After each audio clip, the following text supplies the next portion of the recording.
Hello student, welcome to I science. So ये आपके सामने जो सम है इधर यहाँ पे ये कुछ JEE एडवांस का 2024 का सम है। और ये जो चैप्टर या टॉपिक आप बोल सकते हैं मैकेनिकल प्रॉपर्टीज ऑफ फ्लूइड्स में से है। सरफेस टेंशन में टॉपिक है एक्सेस प्रेशर। जो लाप्लास फॉर्मूला है स्फेरिकल मेम्ब्रेन का एक्सेस प्रेशर का, उस टॉपिक का आज मैं आपके सामने 4 मार्क का क्वेश्चन लाया हूँ। JEE एडवांस का क्वेश्चन पढ़ता हूँ। A spherical soap bubble, अब ये soap bubble का समय याद रखिएगा, excess pressure for soap bubble inside an air chamber at pressure P naught is equal to 10 raised to 5 Pascal has a certain radius so that the excess pressure inside the bubble, जो excess pressure है उस bubble में वो है 144 Pascal। अब condition change हो गया, मतलब इसमें दो पार्ट है, पार्ट 1 पार्ट 2। पार्ट 2 में क्या है, चेंबर प्रेशर को रिड्यूस किया 8 P naught upon 27 so that, अभी प्रेशर चेंज किया चेंबर का तो बबल का रेडियस और एक्सेस प्रेशर दोनों चेंज हो जाएगा। In this process all the temperatures remain unchange. बड़ा इंपॉर्टेंट है, इसका यूज होने वाला है unchange. Assume air to be an ideal gas, ये कंडीशन यूज होगा। और ये सबसे इंपॉर्टेंट है, excess pressure is much smaller than the chamber pressure. और क्वेश्चन क्या है एडवांस का, ऑप्शन नहीं दिया है, ब्लैंक है। The new excess pressure delta P in pascal is dash. आपको नंबर ढूंढना है, जो नंबर यहाँ आने वाला है। एक्सेस प्रेशर सेकंड कंडीशन का नया कंडीशन, जब ये चेंबर प्रेशर चेंज किया। सबसे पहले तो हम लोग बात करते हैं कि सोप बबल के लिए आपका एक्सेस प्रेशर का फॉर्मूला क्या है। Yes, we start with that. Soap bubble excess pressure is equal to Pi minus P naught which is 4T by R। Diagrammatic लेकर समझना है। तो ये आपका हो गया बबल और अंदर आपका होता है Pi इंटरनल प्रेशर, बाहर होता है एक्सटर्नल प्रेशर जिसको हम लोग एटमॉस्फेयर, जनरल फॉर्मूला बता रहा हूं। ये जो P नॉट रिप्रेजेंट करता है वो बाहर का जो एटमॉस्फेयर है उसका प्रेशर, अंदर जो इंटरनल प्रेशर। ये फॉर्मूला है जो आपने पढ़ा हुआ है। अब यहाँ पे देखिए क्या किया उन्होंने, बताता हूं। इसमें देखिए समझना है, सोप बबल जो है वो एक एयर चेंबर में, it is inside N air chamber. Air chamber मतलब यहाँ जो मैं P नॉट यूज कर रहा हूं उसको हम लोग लिखेंगे चेंबर, प्रेशर अंदर चेंबर। वर्ड यूज हुआ है ना चेंबर, तो हम यहाँ चेंबर यूज करेंगे। ठीक है, इसमें दो कंडीशन है तो हम दो बार ये फॉर्मूला यूज करने वाले। ध्यान से सुनिएगा, बड़ा इजी क्वेश्चन है, बड़ा सिंपल है। पहला एक्सेस प्रेशर, की एक्सेस प्रेशर डेल्टा पी है तो मैं लिख रहा हूं फर्स्ट कंडीशन। ध्यान रखिए, फर्स्ट कंडीशन डेल्टा P1, क्योंकि पहला दो है ना, एक एक्सेस प्रेशर P1 है और एक दूसरा यहां दिया हुआ है new excess pressure which is equal to P1 minus chamber pressure, chamber pressure which is equal to 4T by R1। ठीक है, अब यहां पे चेंबर प्रेशर दिया हुआ है P नॉट, तो मैं लिखूंगा delta P1 is equal to P1 minus P not which is equal to 4T by R1। ये मेरा है इक्वेशन नंबर 1। अगर हम सेकंड कंडीशन की बात करें, सेकंड कंडीशन को ध्यान से देखिएगा। डेल्टा P2, वहां पे क्या हो रहा है, वहां पे P2 ये आपका इंटरनल प्रेशर है माइनस चेंबर प्रेशर चेंज हो गया।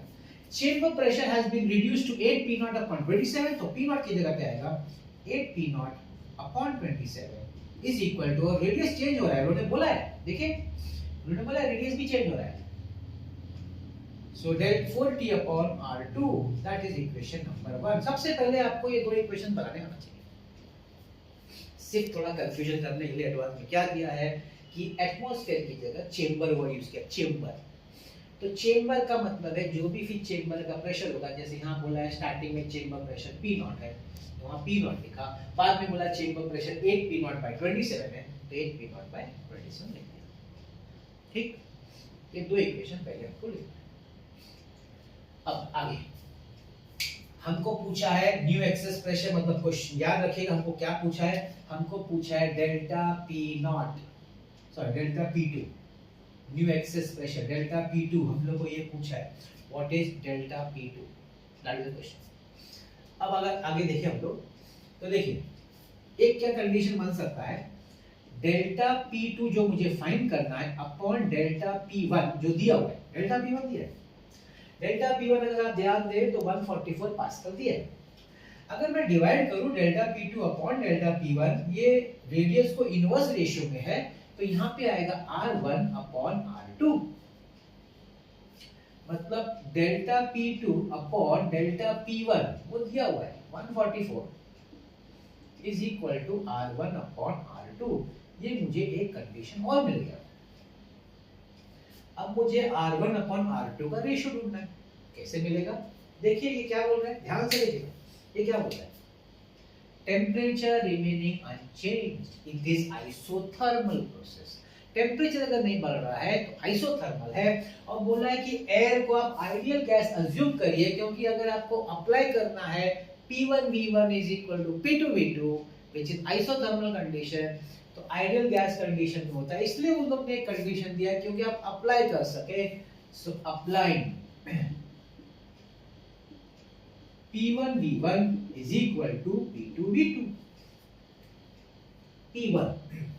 अब P1 हम देखेंगे, यहां देखिए ध्यान से देखिएगा, P1 को लिख सकते हैं डेल्टा P1, P0 यहां आ जाएगा, प्लस P0 इनटू V1, पहला सोप बबल का वॉल्यूम, तो स्फीयर है तो 4/3 पाई r क्यूब, तो यहां हो जाएगा 4/3 pi r1 cube is equal to P2।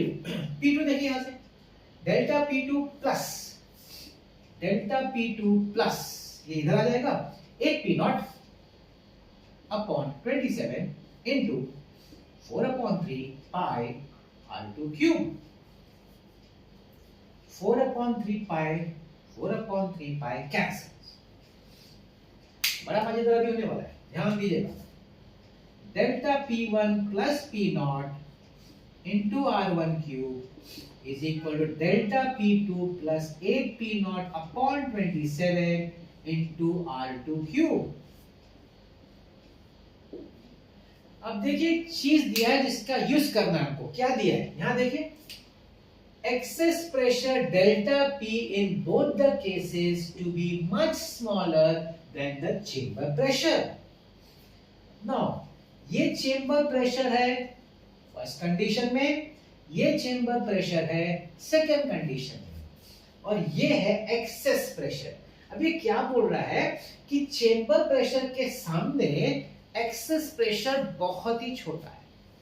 क्या चाहते हो आपसे, वो क्या चाहते हैं कि इसको कैसे यूज करें सब में, वो चाहते जैसे मैं बोलूं आपके पास 1 करोड़ रुपया है और आपने उसमें 2-4 रुपया डाल दिया, क्या बोले कितना है, आप बोलेंगे 1 करोड़ ही है सर, क्योंकि वो जो आपने ऐड किया है ना वो बहुत ही छोटा है, वेरी स्मॉल।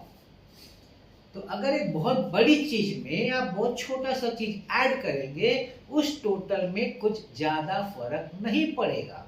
सिर्फ उस टोटल में ज्यादा फर्क नहीं पड़ेगा, तो डेल्टा P1 प्लस P0 को आप लिख सकते हैं P0 R1 cube is equal to same thing over here 8 P0 upon 27 R2 cube। कोई बोले तो सर अप्रोक्सीमेट भी बोल सकते हैं, yes approximate equal to Q again, ये वजह से हर एक वर्ड जो दिया है ना क्वेश्चन में वो यूज हो रहा है, ये आपको समझना पड़ेगा। ठीक, तो देखिए P0 दोनों साइड का कैंसिल, R2 यहां आ जाएगा, R1 cube upon R2 cube is equal to 8 upon 27। Therefore R1 upon R2 cube ले लेंगे, क्यूब रूट ले लेंगे 2/3। अब ये जो 2/3 मिला है वो हम इक्वेशन 3 में सब्स्टिट्यूट करेंगे। Substitute in equation 3 delta P2 upon 144 is equal to R1 upon R2 की जगह पे आएगा 2/3 delta P2 is equal 2 into 144 upon 3. This cancels 3 4s are 12, 3 8s are delta P2 is equal to 96. और यहाँ पे जो ब्लैंक है इधर लिखा जाएगा 96. वो आप टाइप करेंगे और 4 हो जाएगा. तो यहाँ पे देखिए क्या क्या इंपॉर्टेंट समझना है. Temperature remaining unchange, ideal gas, तो हमने P1 V1 और P2 V2 Boyle's law use कर सकते हैं. फिर एक्सेस प्रेशर बहुत छोटा है कंपेयर टू चेंबर प्रेशर, तो यहाँ जो प्लस हुआ है उसमें से एक्सेस प्रेशर को उड़ा डाला. वैसे उड़ा नहीं सकते लेकिन कंडीशन दिया है इसलिए यूज कर सकते हैं. तो सिंस ये अप्रोक्सीमेशन है, मेरे ख्याल से जिसने भी पेपर सेट किया था उसको यहाँ पे लिखना चाहिए था the new approximate excess pressure, लेकिन चलो नहीं लिखा है, ठीक है. लेकिन मैंने जैसे कहा ये कंडीशन यूज हुआ है तो दोनों जगह से एक्सेस प्रेशर को उड़ा दिया गया है. और वैसे भी करने का कारण है कि आपके लिए थोड़ा सम सिंप्लीफाई कर दिया हमने, ये बोल के आपके लिए वो कैलकुलेशन वाला पार्ट बड़ा इजी कर दिया. तो जेईई एडवांस वाले भी कोशिश करते हैं कि स्टूडेंट के लिए हम लोग सम आसान करके दिखाते हैं डिफिकल्ट है, लेकिन कंडीशन ऐसे दे देते हैं कि आपके लिए सम आसानी से सॉल्व हो जाए. तो सब सॉल्व हो गया है और आपको न्यू एक्सेस प्रेशर मिल गया है 96. सो ये था आपका क्वेश्चन फ्रॉम सरफेस टेंशन, या आप बोल सकते हैं फ्लूइड्स, या बोल सकते हैं एक्सेस प्रेशर का कंसेप्ट. तो आई होप आपको आज का मेरा ये क्वेश्चन जो मैं लाया था इजी लगा होगा, अच्छा लगा होगा.